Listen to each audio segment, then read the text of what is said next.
Welcome to 15-Minute Theatre, the only review show that squeezes a whole production into 900 seconds.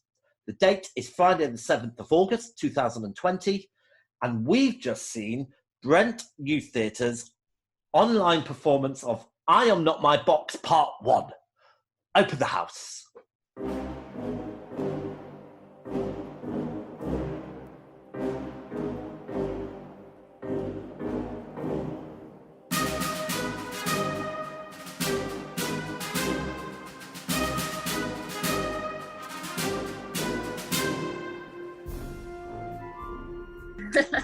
How are you today, Vicki? Or should I say, Florence Nightingale? Oh, yeah, I'm all right. I'm just looking after my kitten that's just been spayed and her brother keeps trying to attack her and it's all quite stressful. But other than that, I'm all right, thanks. How are you doing? Yeah, I'm very good. I'm very good indeed. Yeah. Good news. Nice to hear that some of the theatres are starting to open. Yes. How are you feeling about it? Back. Well, thank God for that. I was a bit worried. How would people have been to see it? Got to see it, you know. I know. Can't stop the mousetrap.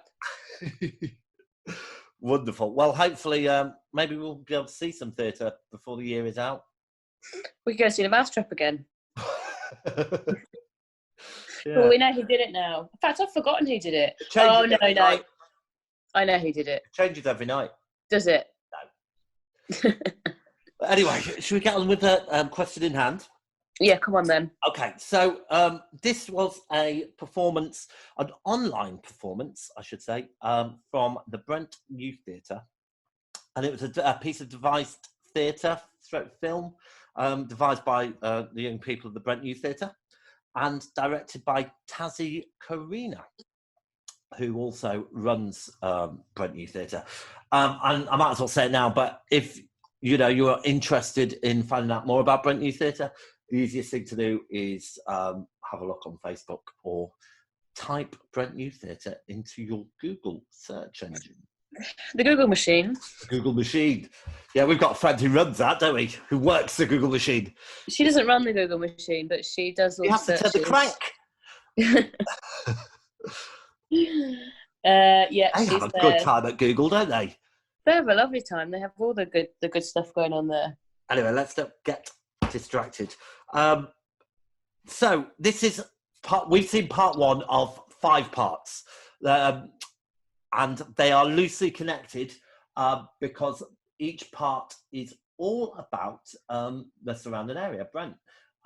So I was really quite pleased actually when this came about because I was expecting a COVID production. Yeah. And it wasn't. So that was quite refreshing, really. What, in that the subject matter would be COVID? Yeah. Yeah. No, there's no COVID. By watching the film.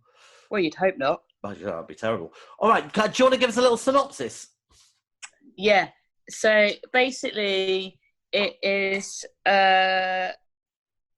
there are 2 areas of London, Wembley and Willesden, and they're talking about unifying them.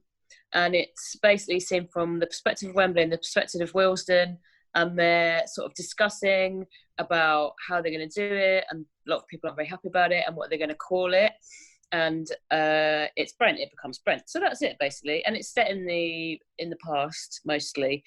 But then it's interspersed with some bit of song, some poetry, there's all sorts of stuff going on. Yeah, so what did you think? Well, I mean, I don't feel we can judge this like we would a West End show. No, because it's not a West End show. It's not a West End show. It's not a mousetrap. Yeah, I mean, it's not perfect, but I think to what they've created with obviously limited resources, I think they've done pretty well. Yeah, well, I mean, we went to see one of their productions, didn't we?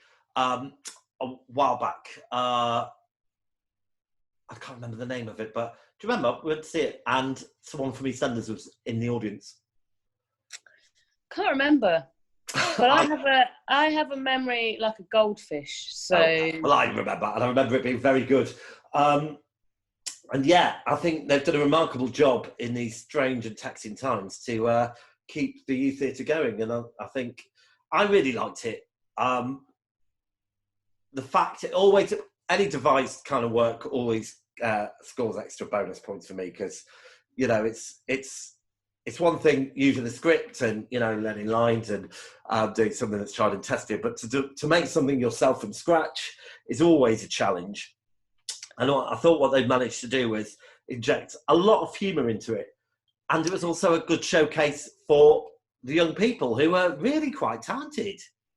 Yeah, there were a few people that stood out.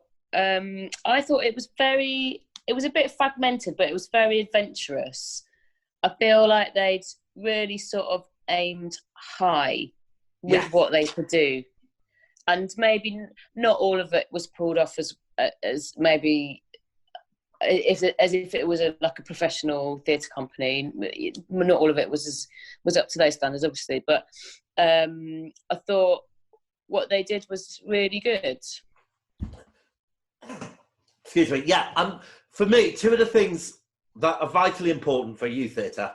Yeah. Is that one, that the work they produce is to a certain level that it's engaging, and you know, it's achieved something.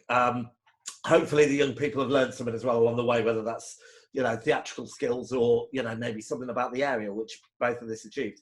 The other thing, which is really important, is that it's fun. You know, youth theatre is supposed to help to engage young people who may not have done theatre before, may not have a lot of experience in the field. And this certainly was a lot of fun. You could see that they were having fun making it. And some of the characterizations were great.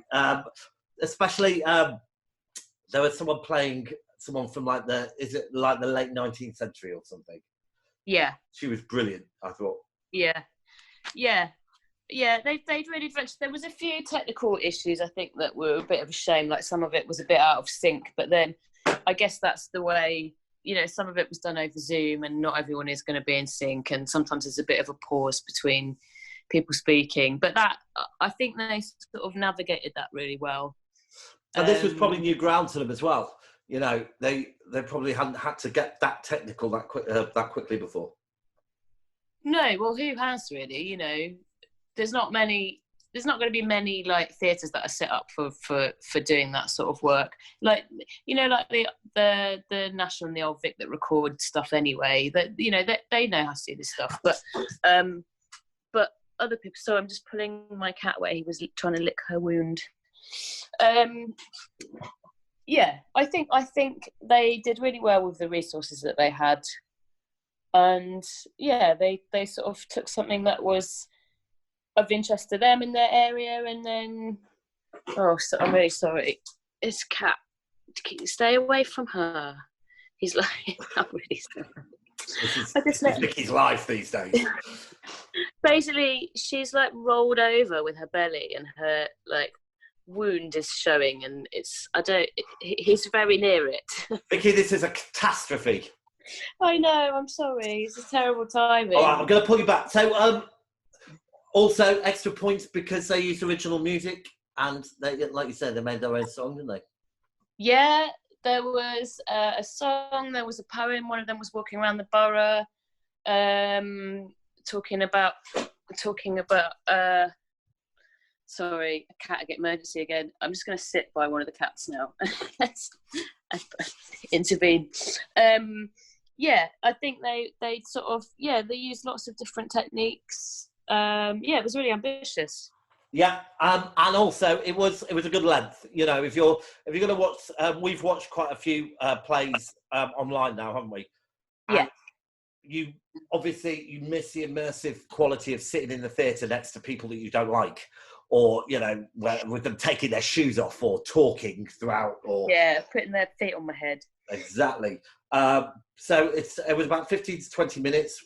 So I think it's the right length of time, and then obviously, you know, you can watch a new part every week. Don't worry if you've missed them. I'm sure they're available on YouTube, or just contact the Brent Youth Theatre. Okay, so shall we take a break and score it? Yes, okay.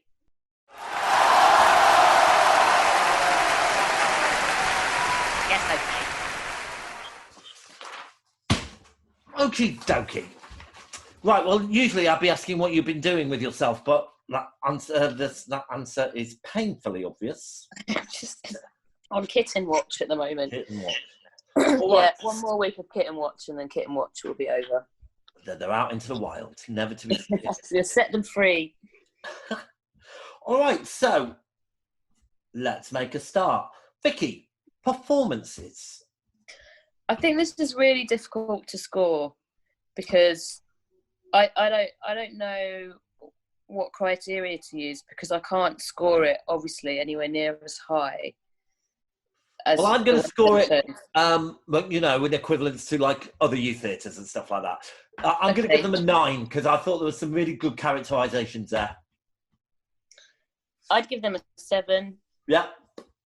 Okay, staged and technical, it gets a 7 from me. Yeah, I mean, as I said, there are a few issues with sort of things being out of sync and stuff, but I think they tried really hard, so I give it a 7 as well. Good stuff. Narrative and plot. Well, sometimes I found it a little difficult to follow, but I think that they sort of weaved quite a few bits together in quite an interesting way.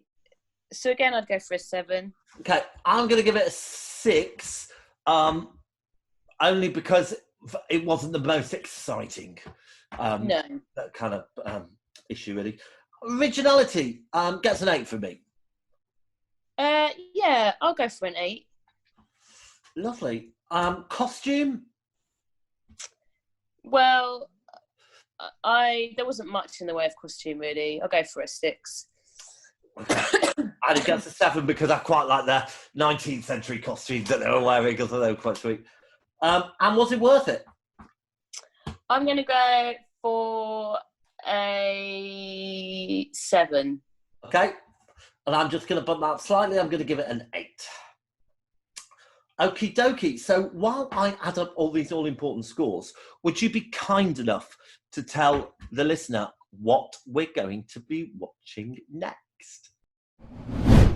I don't think you told me what this was called before. So we've actually been invited to see an online play by a lady, Danielle Gearing, has asked us to see a live Zoom play called White Noise, which is from the theatre company Powerhouse Theatre. So this is exciting. They're trying to be creative, and this is the first time they've done a Zoom play, and they're using money to raise using ticket sales to raise money for an LGBT and arts charity. So that's next week. Brilliant. So that should be good. Yeah. I suppose we should say, if you'd like us to come and review your show, whether it's online or hopefully back in the theatres, we would love to do that. We don't really like going anywhere outside the M25. Well, not at the moment. It's a bit. I don't really want to get on the old train at the moment. No, well, I drive you everywhere, don't I, really? Well, sometimes, yeah. You're very kind with your wheels. Thank you very much. You're welcome. All right, the scores are in. It gets a star rating of 3.58, which puts it above One Man, Two Governors and just below Jesus Christ Superstar. But we have to say, we are like kind of judging this by professional and West End standards. So I think it's done incredibly well. Yeah.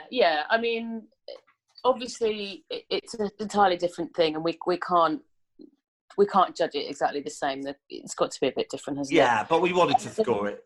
So yeah, and I'm gonna give them 10 out of 10 for effort, because absolutely. I think they've really tried to make something that's interesting. And it was interesting. It was a little fun. So do check it out if you can. Okay, Vicki, that was a theatre bell, and once again, which means we're out of time, I'm afraid. Yeah, well, that's a real shame. Sorry, I said because I'm looking at my kittens again. I apologise for the kitten. Next time there will be a lot less kitten action. How long did it last for? No, but she should have recovered from her operation by the next one, and I won't need to watch them quite so much. She's come to sit on my lap. No, she's got off my lap. Well, thanks for coming. So the curtain's down, the theatre's dark, and that was 15-minute theatre. Good night. Good night.